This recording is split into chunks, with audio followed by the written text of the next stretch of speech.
nih, kalau Romi kemarin nonton Timnas Indonesia nggak? Tiduran sih. Ya. Realistis apa enggak? Ya awalnya mungkin impossible, tapi lama-lama di bawah pelatih yang tepat, impossible is nothing gitu. Kalau menurut Bapak sendiri, Timnas Indonesia itu butuh Sintayong balik lagi atau mulai dari nol di kepelatihan yang baru? Kalau menurut Bapak gimana? Cuman kan kita melalui, kalau orang pacaran kayaknya bad break up ya. Jadi kalau udah putusnya nggak enak, mau balik lagi nggak sih kalian? Ya, tuh kan. Mau. Agak mikir-mikir untuk balik lagi kan. Permisi Pak, mohon maaf. Oh silakan mau ke belakang. Mau nanya dulu Pak, mau nanya. Iya. Sisi positifnya Kluivert. Iya. Ada nggak sih? Silakan mengkolek hadiahnya. Selamat ya. Keren.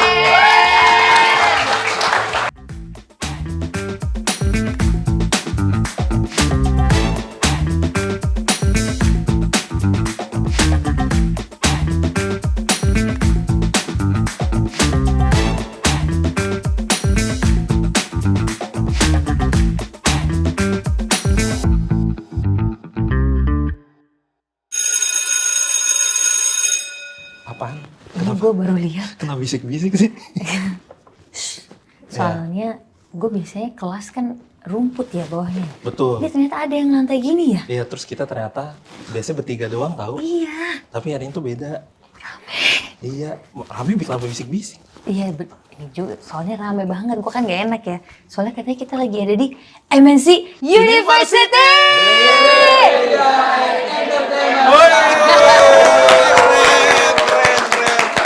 Bener ya?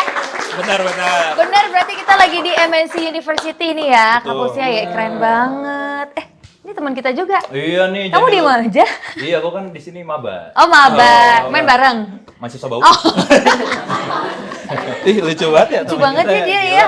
Ini gue baru pertama loh ini bisa ngeliat beda banget sama kelas kita, Han. Iya, ini mah bagus ya. Betul. Nanti aku kalau lulus maunya kuliah di MNC University aja ah. Ah, aku juga deh kalau gitu. Kampus swasta terbaik di Jakarta dan Indonesia tahu ini.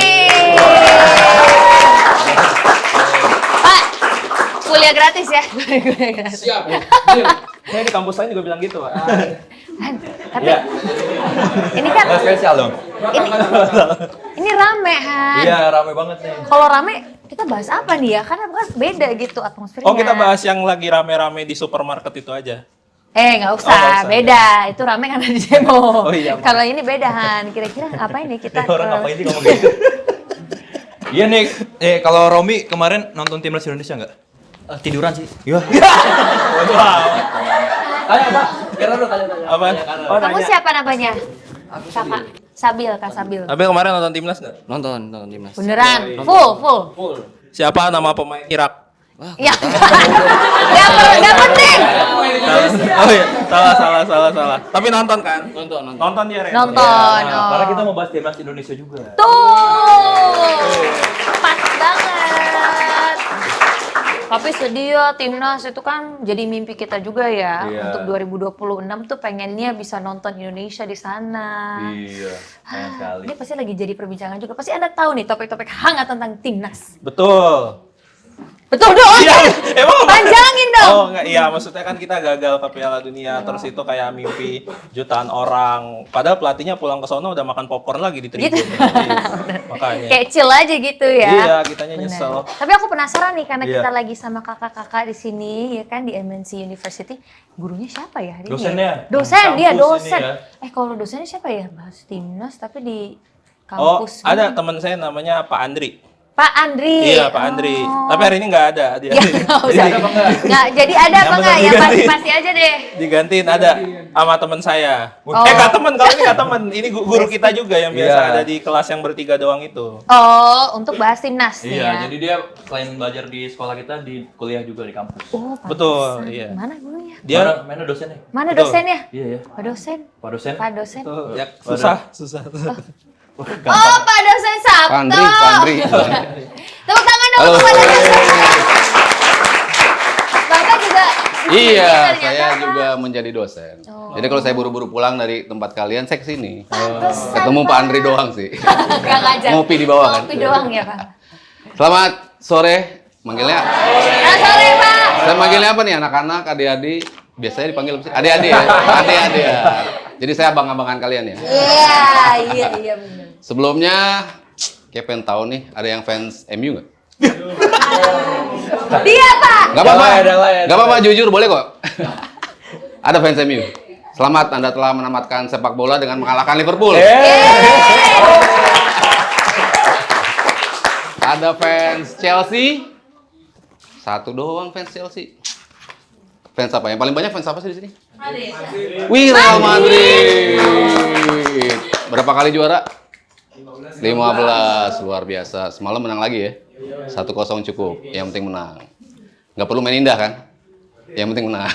Oh, maksudnya. Maksudnya. Yang pasti fans timnas Indonesia mana nih? Wih. Semua.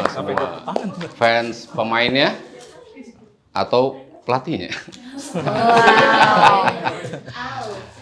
Kayaknya kita ngomongin tadi ya, seperti kalian bahas, kita ngomongin timnas Indonesia dan juga kita bicara mimpi dan juga hope yang tadinya kita nggak punya, sempat membesar dan akhirnya hilang. Ini timnas Indonesia terakhir berarti nggak ikut di round VAR ini ya, soalnya ada Marcelino di sini ya. Ini Rodri Pak, foto Rodri. Kemarin Marcelino nggak dipanggil. Apa karena dia nggak dipanggil jadi kita nggak lolos? Apakah?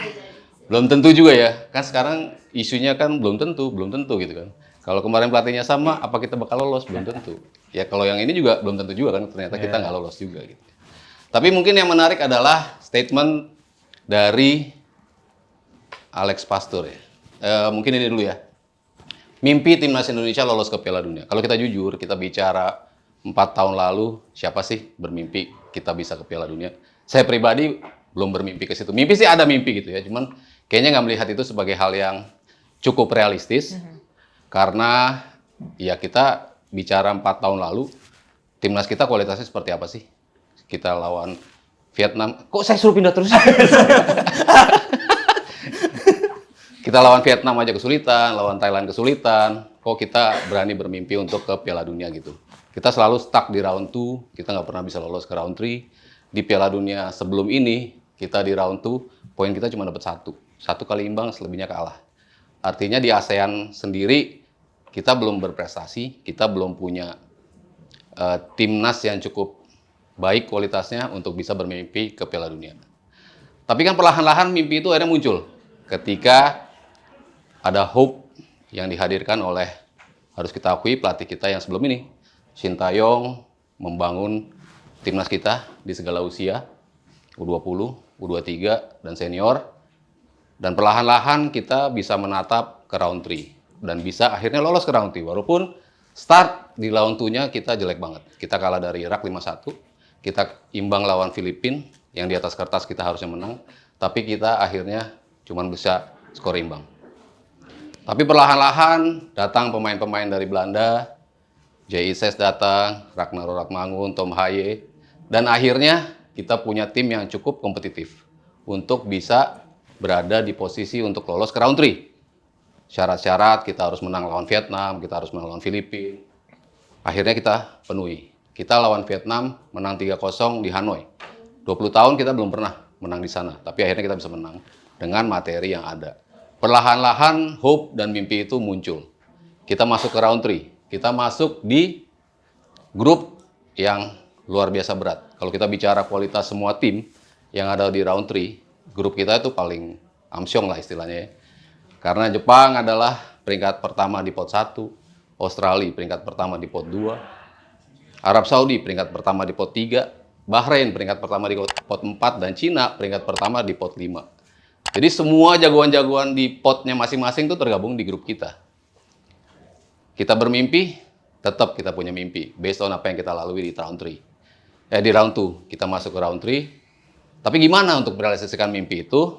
Ya lagi-lagi saya harus balik ke Sintayong. Ini pelatih yang tahu betul gimana cara maksimalin squadnya. Gimana cara menghadapi raksasa-raksasa Asia, tapi kita bisa mencuri poin. Gimana caranya gitu. Akhirnya muncullah strategi yang dirasa paling pas untuk menghadapi tim-tim yang di atas kertas memang di atas kita. Defense to counter. Orang bicara, ini sepak bola apa sih, pragmatis, kok bisanya counter doang, tapi kalau works, kenapa enggak gitu kan. Kita bisa mencuri poin di Arab Saudi, kita tidak berpikir bisa melakukan itu. Kita bisa mencuri poin lawan Australia di Jakarta. Dihujani 28 shots, tapi kita bisa survive 0-0.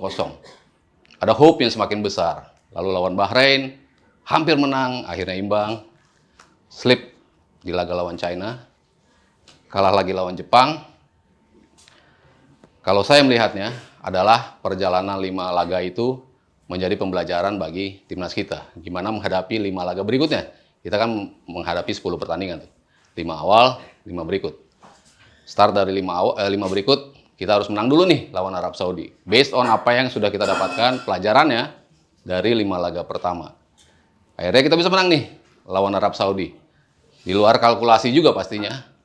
Poin kita 6, hanya berselisih 1 poin dari runner up-nya. Australia pada saat itu 7 poin. Artinya lolos langsung menjadi mimpi yang kok deket ya? Nggak sejauh sebelum ini gitu. Kita punya hope untuk bisa lolos ke Piala Dunia dari round 3. Based on peringkat kita gitu. Jadi kalau kita bicara mimpi, realistis apa enggak? Ya awalnya mungkin impossible, tapi lama-lama di bawah pelatih yang tepat, impossible is nothing gitu.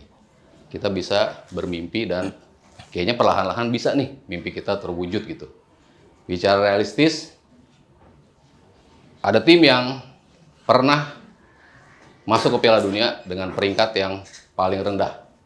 Ada Korea Utara. Mereka masuk ke Piala Dunia 2010, peringkat mereka ada di 105. Sekarang ada tim namanya Kaledonia Baru. Mereka dari peringkat 156. Satu kemenangan lagi mereka akan lolos ke Piala Dunia. Apa mereka nggak layak bermimpi dengan peringkatnya yang begitu rendah? Layak. Bisa mereka lolos. Korea Utara 2010, wakil Asia cuma 4. Mereka bisa menembus ke situ. Kurang impossible apa mimpi mereka? Tapi bisa terwujud. Kalau kita punya foundation yang kuat, kita punya tim yang bagus, kita punya pelatih yang mengerti gimana cara untuk meloloskan kita ke situ. Jadi kalau kemarin Alex Pastur sempat bicara Indonesia gak realistis bermimpi untuk lolos ke Piala Dunia, awalnya saya punya high hopes terhadap Alex Pastur. Ketika penunjukan Kluivert, saya pribadi bertanya-tanya CV-nya apa nih Patrick Kluivert untuk megang Indonesia. Tekanan apa yang pernah dihadapi untuk bisa membawa tim dalam posisi yang sepenting ini gitu.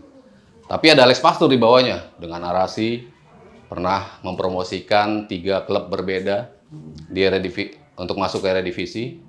Tapi pertanyaan saya juga pada saat itu, kalau dia pelatih bagus kok nggak megang Ajax, kok nggak megang Feyenoord, kok nggak megang PSV kalau sebagus itu gitu. Tapi ya memang dia sebatas tim yang bisa dia promosikan, tapi tidak ditawar atau tidak dilirik oleh tim-tim besar di Belanda. Artinya ada pertanyaan juga kan. Di luar memang kapasiti dia yang bisa menganalisis pertandingan gitu. Jadi kayaknya langsung tersanggah ya ucapan dia bahwa kita terlalu bermimpi nih untuk lolos ke Piala Dunia. Tapi mimpi itu bisa terwujud kok oleh negara-negara yang peringkatnya di luar 100 gitu ya. Oke, next.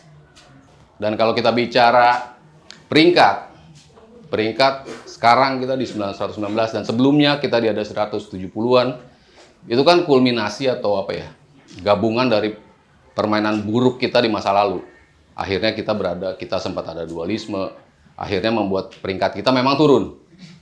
Tapi dengan datangnya pemain-pemain diaspora dan akhirnya kita punya tim yang cukup kompetitif, sebetulnya peringkat itu tidak mencerminkan permainan kita gitu. Kalau misalnya tim kita dilihat peringkatnya dengan materi seperti ini, saya bilang tuh kita tuh value-nya seperti tim di peringkat ke-70, 80 lah. 75, 80, gayanya tuh seperti timnas kita. Jadi, kalau dia melihat 119 nggak layak lolos ke Piala Dunia, sebetulnya tim kita tuh value-nya atau kualitasnya tuh sebetulnya setara dengan tim di peringkat 70-an. Jadi, balik lagi, sebetulnya kita cukup realistis kok. Khususnya di 2026 ini ya. Dan ini adalah statement dari Sintayong yang menguatkan anggapan itu. bahwa peringkat itu sebetulnya nggak mencerminkan kekuatan tim kita sesungguhnya gitu. Sesungguhnya kita bisa kok melawan tim-tim yang peringkatnya di atas kita gitu. Dan kita memang value-nya atau rasanya kita tuh memang ada di tim yang di peringkat 70-an. Satu lagi statement dari Sintayong bahwa tim dengan peringkat rendah justru nggak punya tekanan. Justru datang sebagai underdog, justru kita memberi tekanan pada tim yang peringkatnya di atas kita. Justru kita bisa ngebuktiin bahwa tim di bawah, lo nggak perlu khawatir gaya main lo nggak usah pikirin, karena kita dianggap sebagai underdog. Kita justru bisa memberikan kejutan buat tim-tim yang ada di atas kita.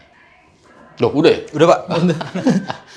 Udah, jadi ya tadi ya kalau kita bicara realistis atau tidak realistis, saya buktikan dengan beberapa tim yang ada di luar 100 besar bisa kok lolos ke Piala Dunia gitu. Mimpinya nggak terlalu tinggi, sebetulnya mimpi itu visible dan kita berada di track yang cukup realistis untuk menggapai mimpi itu sebelum ya terjadi perubahan yang justru akhirnya tidak membuat kita sesolid itu dan punya peluang untuk lolos dan akhirnya gagal. Jadi itu ya, rame kemarin statement dari Alex Pastur, tapi kita bisa bantah ucapan beliau yang kalau yang lebih lucunya lagi udah tahu nggak realistis kok malah milih untuk tetap melatih kita gitu kan, dengan target kita lolos ke Piala Dunia gitu. Jadi ya statement yang kayaknya tanpa landasan yang cukup kuat ya. Oke, mungkin sekian dulu tentang mimpi yang akhirnya harus kita kubur, tapi jangan patah harang. Kita masih punya Piala Dunia 2030, kita masih punya Piala Asia. Keep on dreaming. Oke, mungkin sekian dulu presentasi dari saya. Kalau ada pertanyaan boleh dari teman-teman, adik-adik.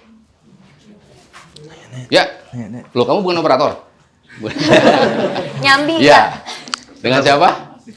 Halo semuanya, kenalkan nama saya Muhammad Dwi Varian, bisa dipanggil Rian. Jadi di sini saya ingin menanyakan suatu hal. Jadi kan dengan gagalnya Timnas Indonesia untuk melaju ke Piala Dunia dan kosongnya kursi kepelatihan Timnas Indonesia saat ini, menurut Bapak sendiri dengan yang saya baca juga di media-media bahwa STY atau Sintayong menyebutkan dia ini bisa bersedia balik ke Timnas Indonesia dan juga dia tolak tawaran dari negara lain. Kalau menurut Bapak sendiri, Timnas Indonesia itu butuh Sintayong balik lagi atau mulai dari nol di kepelatihan yang baru? Kalau menurut Bapak gimana? Oke, pertanyaan bagus. Pertanyaan yang mewakili pertanyaan banyak orang pastinya ya. Karena di polling pun nama STY itu ada di 87% untuk comeback ke kita. Siapapun pelatih lawannya, nama STY itu selalu ada di peringkat paling atas. Artinya dia bisa menciptakan itu tadi, hope di tim kita yang tadinya hopeless. Tapi ternyata bisa dihadirkan hope itu. Jadi wajar ketika kita masih menyimpan hal yang mengganjal gitu ya. Kalau kemarin nama STY gimana ya? Itu kan pertanyaan semua orang ya. Kalau kemarin nggak diganti, kita bisa lolos nggak ya? Pikiran kita kan pasti seperti itu. Ya mungkin tidak ada yang pasti gitu bakal lolos atau enggak. Cuman kan melihat trajektorinya lebih positif dengan STY dibandingkan dengan pergantian pelatih. Itu kan yang kita analisanya seperti itu gitu kan. Lalu, apakah dia menjadi sosok yang cocok untuk balik ke Indonesia? Agak berat sih sebetulnya ya. Untuk melihat, kalau saya pribadi saya senang banget dengan cara dia, pendekatan dia, gimana dia ngebangun tim, dan juga gimana dia bisa menganalisis lawan-lawan. Akhirnya kita harus bermain seperti apa untuk mendapatkan hasil optimal. Itu adalah kekuatan utama STY dan timnya untuk bisa menganalisis setiap lawan yang akan kita hadapi. Artinya dia tahu betul kekuatan kita dan dia membaca kekuatan lawan, dan pelatih seperti itu yang kita butuhkan. Cuman kan kita melalui, kalau orang pacaran kayaknya bad break up ya. Jadi kalau udah putusnya nggak enak, mau balik lagi nggak sih kalian? Ya, tuh kan. Mau. Agak mikir-mikir untuk balik lagi kan. Maksudnya ada pertimbangan. Tergantung faktornya.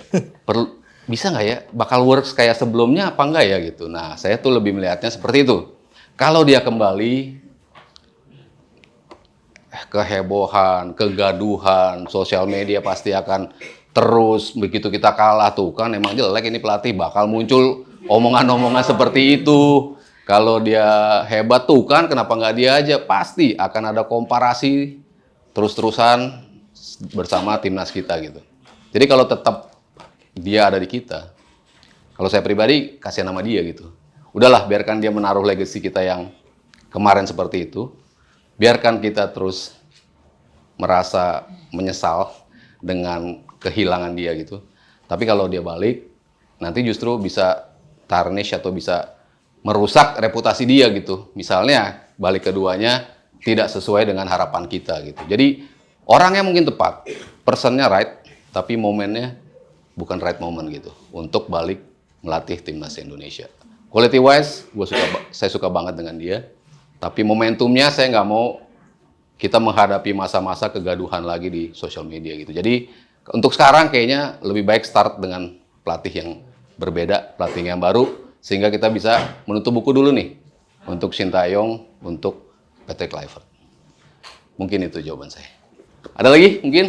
Yang cewek-cewek katanya. Ya. Sorry. Duduk apa berdiri? Berdiri boleh. Salto. Perkenalkan saya Naila, izin bertanya. Selama ini kan pelatih sering dikambing hitamkan kalau misalnya timnas kalah. Kalau misalnya pemain timnas itu kadang suka profesional, tapi jika masuk ke internasional itu kadang suka tidak profesional. Apakah itu kadang mengaruhi karena mental, latihan, atau pola dari manajemen timnya?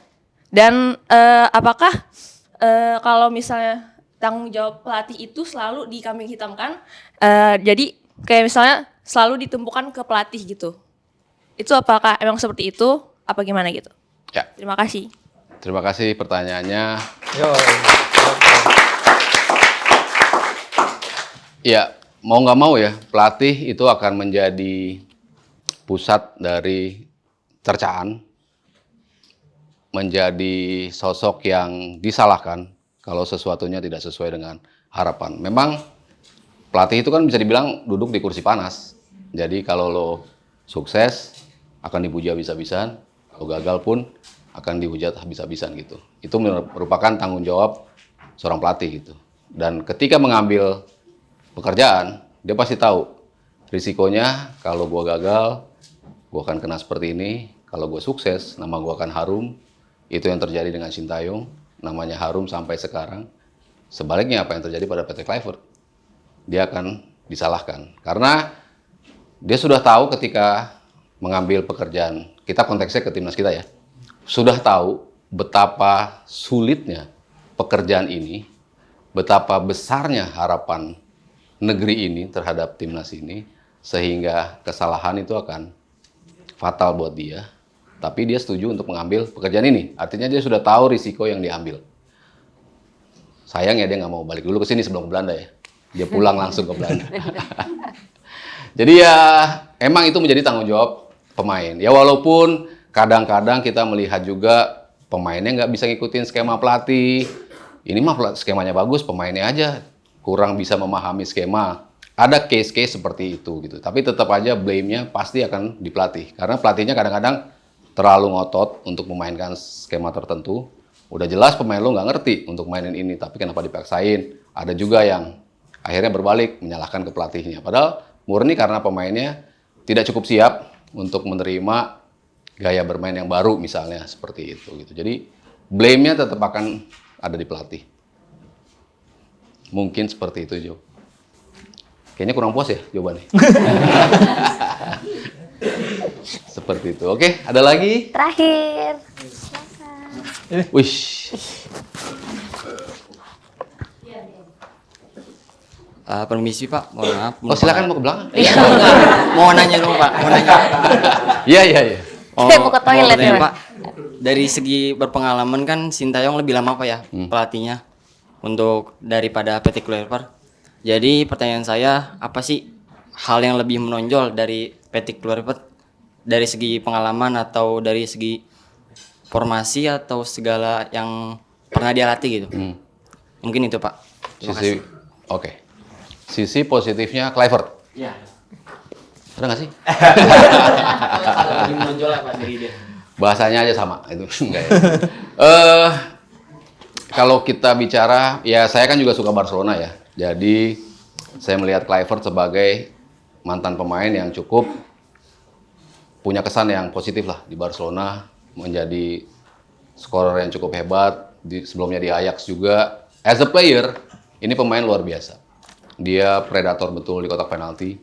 Bola-bola tinggi bisa disamber, disundul, bola-bola bawah, kaki kiri kanan semuanya hidup, punya kecepatan. Jadi secara kualitas dia sebagai pemain emang luar biasa gitu. Tapi kan kita bicara pelatih. Contoh paling deket kali ya, Hansi Flick. Megang Munchen kurang banyak apa sih trofi dia. Bahkan 6 gelar satu musim bisa didapatkan gitu. Megang Jerman berantakan itu Jerman. Emang Jerman tim jelek? Enggak juga kan. Tapi ada aja yang nggak bisa klop antara gaya bermain dan segala macam, tekanan yang dia terima. Karena kan kalau di klub bisa ketemu kan setiap hari, tanding seminggu sekali, seminggu 2 kali bahkan. Wah nggak works nih di hari Rabu pas midweek. Di Sabtu kita ganti ya, kita bermain dengan gaya berbeda, bisa dilakukan cepat. Kalau FIFA Matchday kan sebulan sekali, ketemunya 2 hari doang gitu kan. Iya. Artinya komunikasi, implementasi strategi, membicarakan lawan, segala macam itu kan harus dikuasai betul oleh seorang pelatih itu. Nah, based on CV-nya Kluivert, sebetulnya kan kita bertanya-tanya gitu kan. Apa yang menonjol dari CV dia sebagai pelatih itu? Kayaknya nggak ada kalau kita bicara dia sebagai pelatih gitu kan. Tapi as a sosok yang diharapkan dipandang oleh pemain-pemain lain yang ada di squad, artinya kan, wih ini legenda gua nih. Hormat kita terhadap dia gitu kan, as a player. Tapi as a coach, ternyata itu nggak cukup gitu ya. Jadi kalau bicara bedanya yang paling positif antara Kluivert dan juga Shin Tae-yong, mungkin public speaking ya sih, lebih bagus dia. Mungkin karena dia sekolah di sini. Kluivert public speakingnya harus diakuin keren, karena dia santai dalam menjawab, on point selalu jawabannya. Dan bisa merangkum sebuah pertanyaan rumit menjadi jawaban yang cukup pas gitu ya. Public speaking dia luar biasa. Makanya wajar kalau dia ditaruh sebagai figur utama di timnas kita. Walaupun mungkin yang bekerja asisten-asistennya termasuk Alex Paxtur gitu. Tapi karena dia punya kemampuan tampil sebagai sosok di depan, mungkin itu yang lebih menonjol dibandingkan Shin Tae-yong ya. Kalau kita bicara gaya komunikasi di depan media, di depan publik, mungkin kalau ditanya yang paling positif dari Kluivert, ya mungkin itu sih. Oke. Oke Pak. Berarti kalau soal sepak bolanya tetap lebih bagus Shin Tae-yong. Iya dong. Ya. Melatih ya. Melatih. Han, berarti sekarang waktunya kita kuis. Kuis. Ya, siapkan kertas kalian, kita kuis. Siap Pak. Beda ya? Beda Pak. Sekarang udah pakai HP Pak. Iya, Pak. Udah modern Oke, Pak. ayo silakan dibantu dengan Mbak Natasha. Saya di mana? Sampai kelas 1 aja? Boleh. Oke. ya. Oke. Pak, jadi sekarang kita mau kasih kuis buat kakak-kakak di sini. Oke. Terus ada Artinya adik-adik. hadiahnya. Oh, kamu Kan kira aku kakak ya? SM, Oh, aku iya. SMA, Pak. Oke. Ini kakak-kakak. Iya, iya. Kita ada jersey, ada 3 jersey Indonesia. Nanti akan kita kasih kalau bisa menjawab pertanyaannya dengan cepat. Tapi ini cepat dan juga tepat ya, berarti cepet-cepetan gitu kali ya, Pak ya. Oke, jadi Siapkan Google kalian. Wih. siap. Nggak boleh. Nggak boleh. Dia pakai Google. Nggak apa-apa, Ini nggak boleh. boleh deh. Ya udah, ini gampang kok. Yang Tapi lihat siapa? cepet-cepetan, Pak. Oke, Yang ngeliat kita siapa? lihat dari Yang sini langsung apa gimana? Han? Ya. Ada di sini kisi-kisinya. Oh, gua aja ya. Coba Jan. Oke. Ya. Coba Han. Tuh, ini dulu rulesnya, Kak. Oke, jadi ini rulesnya ya. Jadi nanti akan diberikan, diberikan 3 clue biodata pemain timnas Indonesia. Kepada kakak-kakak di sini harus nebak siapa pemain yang dimaksud. Kalau benar akan langsung angkat tangan aja. Terus kalau ada clue 1 atau 2 yang dibacakan, namun peserta atau yang tadi kakak-kakak di sini tahu langsung jawabannya, itu bisa langsung jawab. Kalau misalkan nggak bisa jawab, namun jika peserta coba jawab setelah baru clue 1 atau 2 dibacakan namun salah, peserta tidak dapat mengikuti kuis lagi di pertanyaan yang sama. Oh oke. Berarti artinya kalau misalkan udah di clue 1 atau 2 jawab tapi ternyata salah, berarti di-dis ya. Nggak boleh ikutan lagi. Itu berarti kesempatan untuk yang lainnya. Gitu. 3 kakak-kakak dari MNC University. Pak, Udah saya siap? ngapain, Pak? Gak boleh, kamu Pak. kan. Kamu di situ aja udah. Kamu di situ aja. Oh iya. Diem. Saya diri aja, Bang, liatin yang katang duluan, Pak. Boleh nggak, Pak? Mau. Boleh Gua nggak aja ya? deh itu, kan gua udah diri. Iya. Ya udah, Pak. Kamu nyemangatin aja ya. Ya, Udah ya. boleh. Oke, ready? Oke. Langsung. Ini dia. Let's go. Siapakah aku? Saya adalah naturalisasi Indonesia yang murni tanpa ada darah Oh. keturunan. Oh iya. Wih, Boleh. Serius, ini Rian. baru clue pertama loh. Rian. Rian, berdiri Rian. Rian, Ingat pertanyaannya? ya, ini baru clue pertama. Jika gagal langsung berarti nggak bisa. Nggak Iya. bisa ikut kelasnya Pak Adrian berikutnya. Iya.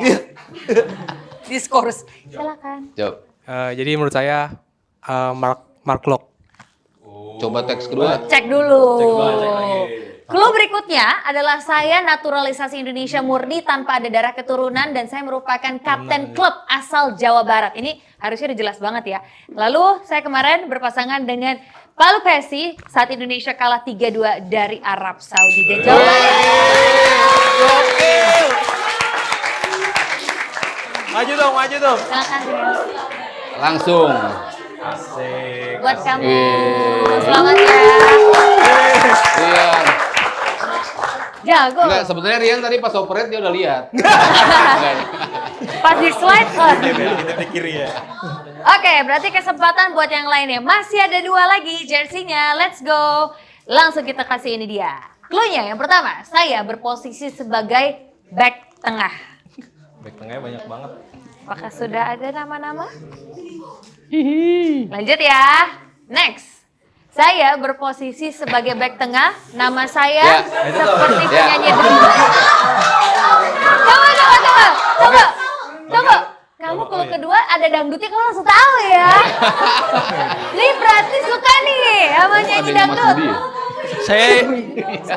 Saya izin jawab Kak. Rizky Ya. Ridho. Saya izinkan. Rizky Ridho. Yakin? Kita Yakin. cek dulu.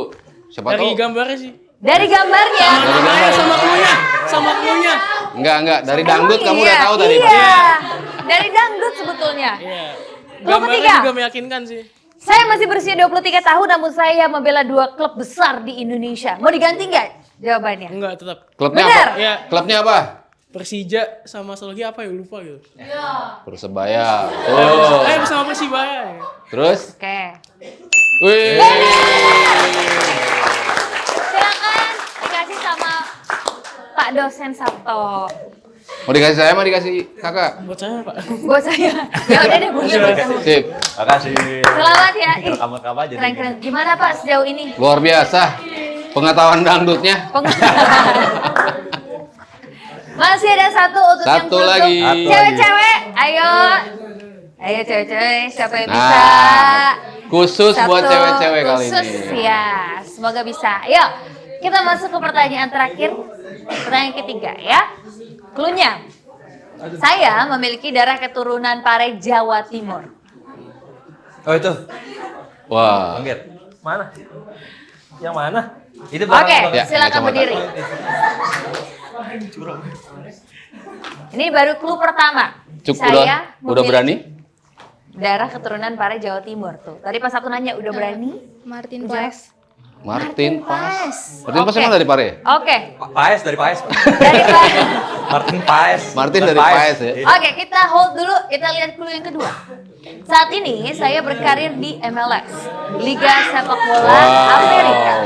Kayaknya satu-satunya pemain timnas yang di MLS dia ya. Terakhir, saya adalah penjaga gawang yang pernah mendapat tendangan Lionel Messi. Gak lain gak bukan jawabannya.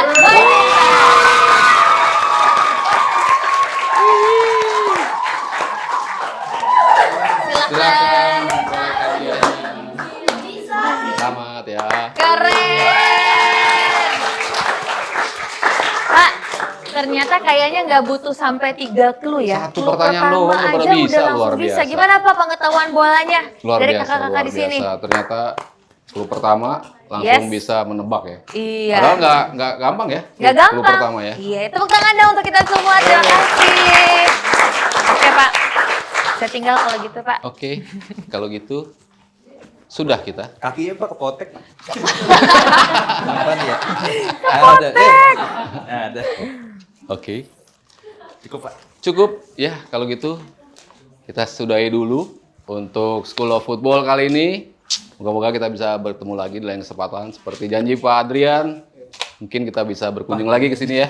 Pak Andri aja Pak. Pak Andri. Pak Andri. Maaf Pak Andri. Enggak Pak Adrian, adiknya bener Pak. Andri gitu. Iya, panjang ya. Enggak sama saya. Terima kasih Pak Sabto. Oke, kalau gitu saya pamit dulu. Pak, thank you.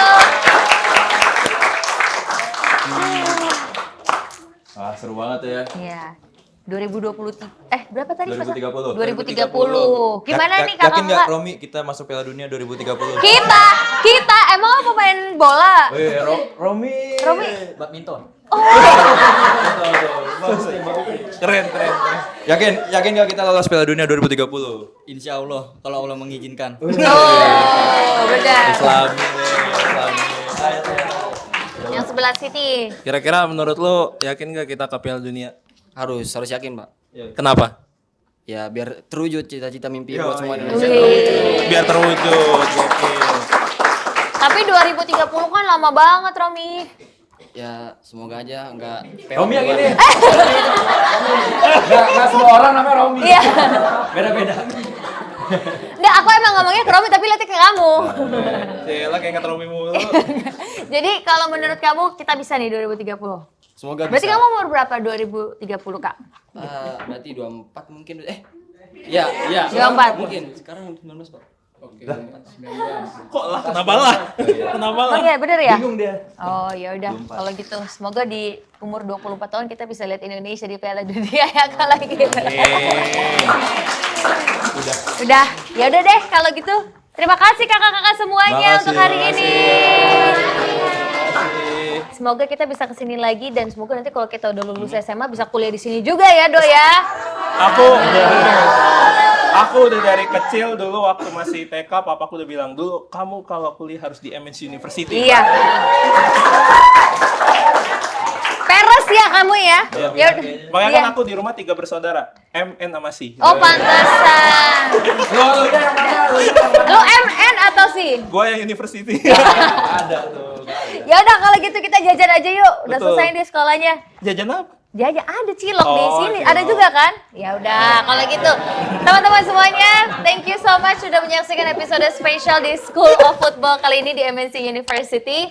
Tonton terus episode-episode berikutnya dan hopefully kita juga bisa nayangin lagi episode spesial untuk ke university lainnya. Natasha Germania, pamit undur diri. Gerardo Gusti. Raihan MNC. Sampai jumpa di episode berikutnya. Bye!